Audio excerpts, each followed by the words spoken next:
Venezuelan എണ്ണക്കപ്പലുകൾ American സൈന്യം കടലിൽ തടയുകയും പിടിച്ചെടുക്കുകയും ചെയ്യുന്ന പശ്ചാത്തലത്തിൽ അമേരിക്കയുടെ കടൽക്കൊള്ള നേരിടാൻ വെനിസ്വേലയ്ക്ക് പൂർണ്ണ പിന്തുണയുമായി ഇറാൻ. വെനിസ്വേലിയൻ വിദേശകാര്യമന്ത്രി ഇവാൻ ഗില്ലും ഇറാൻ വിദേശകാര്യമന്ത്രി അബ്ബാസ് അരാക്ഷിയും ശനിയാഴ്ച നടത്തിയ ഫോൺ സംഭാഷണത്തിലാണ് ഇറാൻ സഹായം വാഗ്ദാനം ചെയ്തത്. അന്താരാഷ്ട്ര നിയമങ്ങൾ ലംഘിച്ചുകൊണ്ടുള്ള അമേരിക്കൻ നടപടിക്കെതിരെ എല്ലാ മേഖലകളിലും വെനിസ്വേലയുമായി സഹകരിക്കാൻ തയ്യാറാണെന്ന് ഇറാൻ വ്യക്തമാക്കി. കഴിഞ്ഞ 2 ആഴ്ചയ്ക്കിടെ വെനിസ്വേലയിൽ നിന്നുള്ള 2 എണ്ണക്കപ്പലുകളാണ് അമേരിക്കൻ നാവികസേന കരീബിയൻ കടലിൽ വെച്ച് പിടിച്ചെടുത്തത്.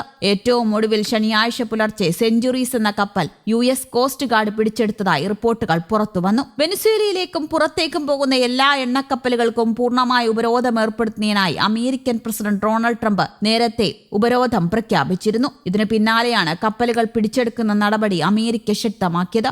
വെനിസ്വേലയുടെ പ്രകൃതി വിഭവങ്ങൾ കവർന്നെടുക്കാനാണ് അമേരിക്ക ശ്രമിക്കുന്നത് എന്ന് വിദേശകാര്യമന്ത്രി ഇവാൻ ഗിൽ കുറ്റപ്പെടുത്തി. അമേരിക്കൻ ഉപരോധം മറികടക്കാൻ റഷ്യയും ഇറാനും ചൈനയുമായാണ് വെനിസ്വേല നിലവിൽ വ്യാപാര ബന്ധം പുലർത്തുന്നത്. മേഖലയിലെ അമേരിക്കൻ യുദ്ധക്കപ്പലുകളുടെ സാന്നിധ്യം വരും ദിവസങ്ങളിൽ വലിയ സൈനിക നീക്കങ്ങൾക്ക് കാരണമായേക്കാമെന്ന ആശങ്കയും ലോകരാഷ്ട്രങ്ങൾക്കുണ്ട്. അതിനിടെ വെനിസ്വേലയുടെ പ്രസിഡന്റായ നിക്കോളാസ് മഡൂറയെ അധികാരഭ്രഷ്ടനാക്കാൻ കഴിഞ്ഞ 4 മാസമായി പെടാപ്പാടുപെടുന്ന US-നെതിരെ ആഞ്ഞടിച്ച ഇറാൻ രംഗത്ത്. വെനിസ്വേലയുടെ ഒരു എണ്ണക്കപ്പൽ വെനിസ്വേല തീരത്ത് നിന്നും ട്രിനിഡാഡ് ആൻഡ് ടൊബാഗോ എന്ന രാജ്യത്തിന്റെ സർക്കാരിന്റെ സഹായത്തോടെ US പിടിച്ചെടുത്തിരുന്നു. ഇതിനെതിരെയാണ് ഇറാൻ രംഗത്ത് വന്നത്.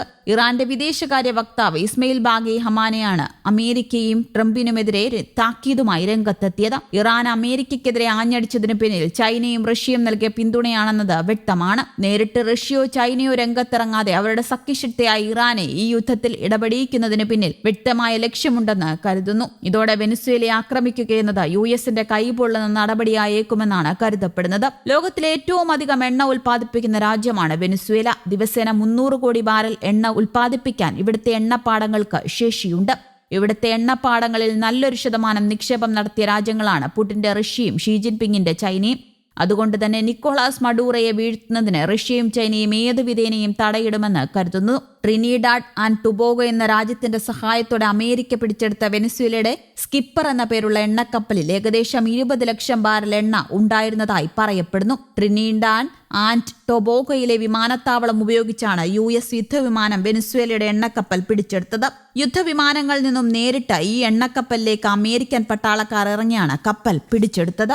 US-നൊപ്പം ചേർന്ന് തങ്ങളുടെ എണ്ണക്കപ്പൽ പിടിച്ചെടുത്തതിന് Venezuelan president Nicolas Maduro Trinidad and Tobago സർക്കാരിനെ വിമർശിച്ചു. ഇത് പകൽക്കൊള്ളയാണെന്നും അന്താരാഷ്ട്ര നിയമങ്ങൾക്കെതിരായ നടപടിയാണെന്നും മഡൂറോ കുറ്റപ്പെടുത്തുന്നു. ഇതിനുള്ള ശിക്ഷയായി ട്രിനിഡാഡിന് ഇനി ഗ്യാസ് നൽകില്ലെന്നും പ്രഖ്യാപിച്ചിട്ടുണ്ട് മഡൂറോ. സ്ഥാനമൊഴിയാൻ അമേരിക്ക നിരന്തരം മഡൂറോയോട് ആവശ്യപ്പെടുന്നെങ്കിലും അദ്ദേഹം അത് കണക്കാക്കുന്നില്ല. 2013 മുതൽ വെനിസ്വേലയുടെ പ്രസിഡന്റായ മഡൂറോ ജനപ്രിയനായ നേതാവാണ്.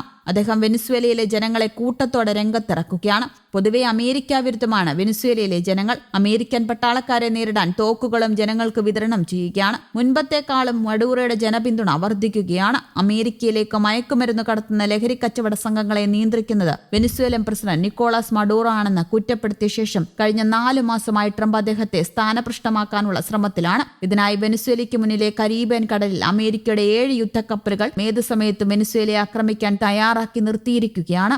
എന്നാൽ വെനിസ്വേലയെ സഹായിക്കാൻ ഇറാൻ ഏതു സമയത്തും രംഗത്തുണ്ട്. കൂടാതെ വെനിസ്വേല റഷ്യയുടെ സൗഹൃദ രാജ്യമാണ്. കനത്ത പ്രത്യാഘാതം ഉണ്ടാക്കുന്ന നടപടികളിലേക്ക് അമേരിക്ക കടക്കില്ലെന്ന് പ്രതീക്ഷിക്കുകയാണ്. പ്രായോഗിക സമീപനം പുലർത്തുന്ന ട്രംപ് ഭരണകൂടം വലിയ അബദ്ധത്തിന് മുതിരില്ലെന്ന് കരുതുന്നുവെന്നും റഷ്യ പ്രസ്താവനയിൽ കൂട്ടിച്ചേർത്തിട്ടുണ്ട്. News desk Kerala Kaumudi.